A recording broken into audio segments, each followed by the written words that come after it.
How would you like to take the rooms from your videos from this into this? Hey everyone, first off, hope you're doing well. Thank you for clicking on this how to make a tech video. In this video, I'm going to run you through some basic facelifts of your room to make you look more appealing to the gaming audience that you're trying to captivate. The first thing we're going to work on is the lighting. The lighting in the room is the most important thing in your tech video. No one cares what you have to say. No one cares how you sound as long as you look good in a gaming environment. So let's change our lighting right now. As you can see right now, our lighting's a little plain. I'm moving, I'm leaving, so my background's a little sparse, and you can fucking deal with that. Regardless, we're gonna change it and make it look a little bit nicer. So first thing we're gonna talk about is the different colors.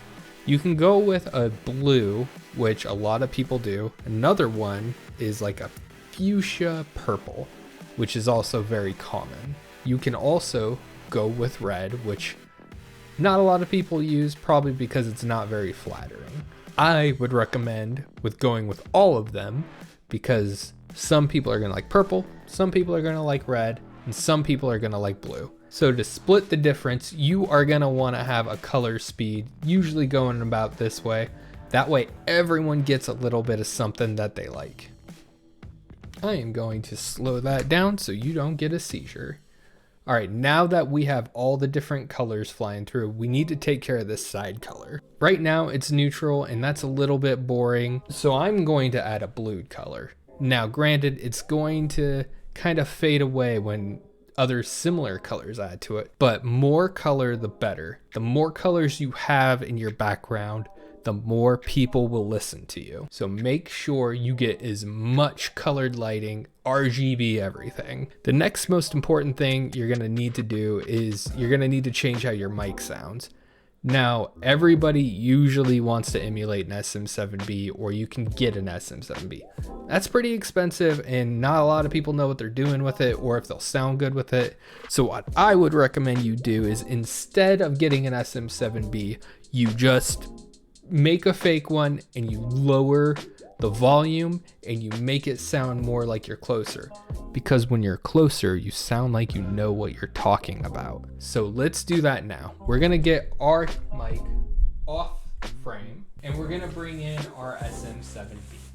Now our SM7B needs to be constantly close to us because that's usually how you use an SM7B, because you want it to isolate the noise, and you need to have it in frame so people respect you more.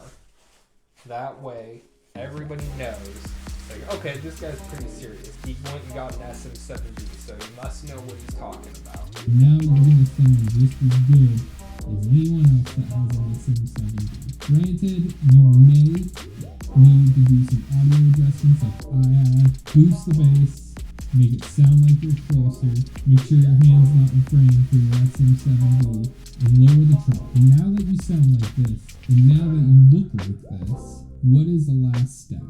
You're going to need to add music.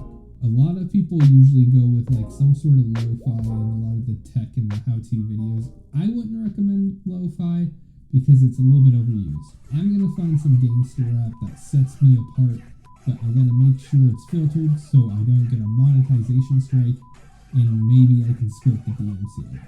Okay, we've got our music playing, we've got our microphone in place, we've got our lighting in check. What now? I don't recommend looking up the subject of the tech that you're talking about. Just read off the back of the box or look up someone else's work. But yeah, this is basically all the steps you need to be a successful how-to YouTuber. And now you can make how-to tutorials. Alright everyone, I hope this was helpful. I'll see you next time. I probably should have chosen different music now that I'm hearing this.